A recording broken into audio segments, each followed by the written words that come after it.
প্রায় 3 বছর পর নেইমারের ব্রাজিল জার্সিতে মাঠে ফেরার দিনে ব্রাজিল ফিরল ব্রাজিলের মতো হয়। দুর্দান্ত ক্লিনিক্যাল টিম পারফরমেন্সে ভিনিসিয়াসের জোড়া গোল, ম্যাথাইস কুনিয়ার গোল, 3-0 গোলে ব্রাজিল হারিয়েছে স্কটল্যান্ডকে। খেলাটা যারা দেখেছেন তারা দেখেছেন, যারা দেখেননি তারা শুনে রাখেন, এই 3-0 6-0 হইতে পারত। ব্রাজিলের যে 21টা শট, তার অন টার্গেট ছিল 8টা, এই 8টার 4টা না 5টা শটই Vinicius Junior. He was just clinical, absolutely brilliant. Brazil যখন প্রথম ম্যাচটা মরক্কোর সঙ্গে ড্র করলো তখন অনেক সমালোচনা হয়েছে। পরের ম্যাচটা হাইতির সঙ্গে জেতার পর আবারও এই কথাটা হয়েছে যে হাইতি একটা ছোট দল, পুচকে টিম, কি খেলে না খেলে। বাট স্কটল্যান্ডের সঙ্গে ব্রাজিল সেটা প্রুভ করলো যে ব্রাজিল টুর্নামেন্ট যত এগোচ্ছে তার খেলার ধরন, দলের কম্বিনেশন, প্লেয়ারদের ফ্লুইডিটি, প্লেয়ারদের যে নিজেদের মধ্যে বোঝাপড়া, সেটা অনেক বেশি স্ট্রং হচ্ছে। এটা ব্রাজিলের জন্য দুর্দান্ত একটা খবর। এই পার্টিকুলার ম্যাচটাতে আমরা দেখলাম যে দ্বিতীয় ম্যাচ অর্থাৎ হাইতি ম্যাচের তুলনায় ব্রাজিল ডিফারেন্ট একটা স্ট্র্যাটেজিতে খেলেছে।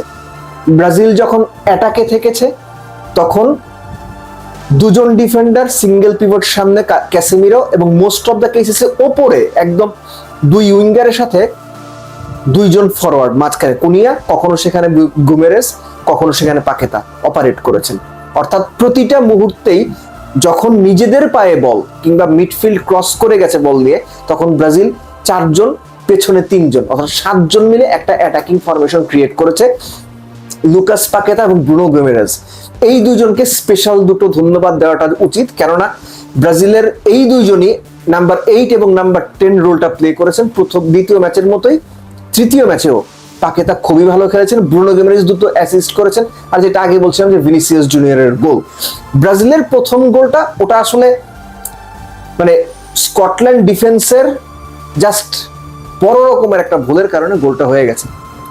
ডিফেন্ডার ক্লিয়ার করতে গেছেন রায়ান, 19 বছর বয়সী রাইট উইঙ্গার, তিনি প্রেস করেছেন ডিফেন্ডারকে, ডিফেন্ডার যে কোনো কারণেই হোক বলটা ক্লিয়ার করতে পারেননি, এবং ফাঁকায় দাঁড়ানো ভিনিসিয়াস প্রবাবলি তার জীবনে এর চেয়ে সহজ গোল কমই করেছেন। যদি সুযোগ থাকে হাইলাইটসে দেখে দেবেন। দ্বিতীয় এবং তৃতীয় গোল ক্লিনিক্যাল ব্রাজিলের গোল, মাঝখান থেকে ডান দিকে, ডান দিক থেকে বাম দিকে গোল।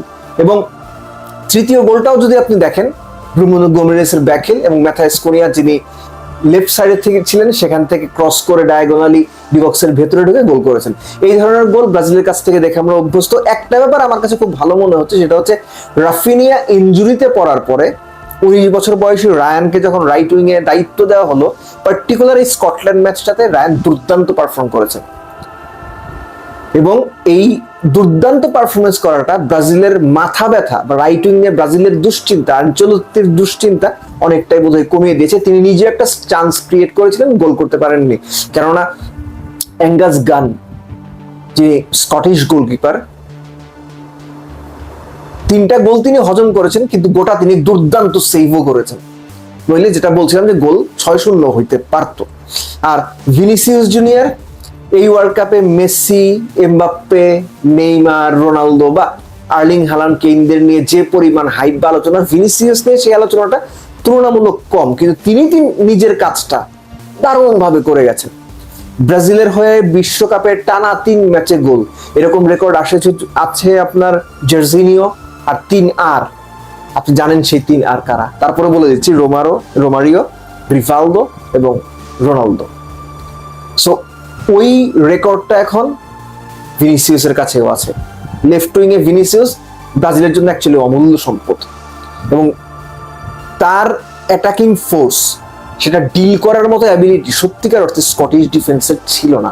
বাট দেন এগেন ব্রাজিলের মিডফিল্ড এই পার্টিকুলার ম্যাচটাতে অনেক বেশি প্রেস করেনি, বলের পজিশন রেখেছে নিজেদের কাছে। একই সঙ্গে কুনিয়া, গুমেরেস, পাকেতা, এই 3 জন ক্রমাগত তাদের জায়গা বদল করেছেন, যেটা স্কটিশ ডিফেন্সকে খুব বেশি পাজল করে দিয়েছে। আইডিয়ালি ম্যাথাইস কুনিয়া নাম্বার 9, কিন্তু কখনো তিনি নাম্বার 8-এ খেলেছেন, কখনো তিনি রাইট উইং এ খেলেছেন, কখনো নাম্বার 10 হিসেবে খেলেছেন, এবং তাকে সাপোর্ট করেছেন ব্রুনো গুমেরেস এবং লুকাস পাকেতা। ম্যাচের হাইলাইটস দেখে আসলে ঠিক বোঝা সম্ভব হবে না এই 3 জন স্কটিশ ডিফেন্সকে ঠিক কতটুকু ব্যতিব্যস্ত করে তুলেছিলেন, এবং যেটা আগে বললাম যে কত বেশি পাজল করে ফেলেছিলেন। Very well done Brazil. শেষ করব নেইমারের কথা বলে। এতদিন পর, কত 982-83 দিন পর বোধহয় মাঠে নেমেছেন ব্রাজিল জার্সিতে। সো এতদিন পর মাঠে নেমে যে কোনো প্লেয়ারেরই রিদম পেতে সময় লাগবে, বাট ব্রাজিলের জন্য, ব্রাজিল ভক্তদের জন্য বা নেইমারের ভক্তদের জন্য সুখবর হচ্ছে তিনি মাঠে ফিরেছেন। 76 মিনিটের দিকে বোধহয় মাঠে নেমেছিলেন, তো সেই হিসেবে প্রায় 20 মিনিটের মতো খেলেছেন, তার জন্য ভালো একটা আউটিং হলো।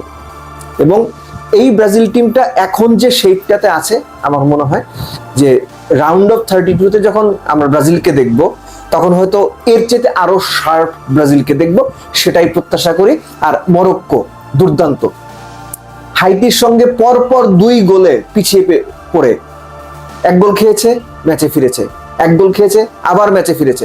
সো এরকম 2 বার পিছিয়ে পড়েও মরক্কো ঠিকই 4 গোল করেছে, ম্যাচটা ঠিকই বের করে নিয়েছে ভেরি ওয়েল ডান মরক্কো। এই গ্রুপ থেকে প্রত্যাশিতভাবেই ব্রাজিল গ্রুপ চ্যাম্পিয়ন হয়ে, মরক্কো গ্রুপ রানার আপ হয়ে পরের পর্বে গিয়েছে, অর্থাৎ রাউন্ড অফ 32-তে গিয়েছে।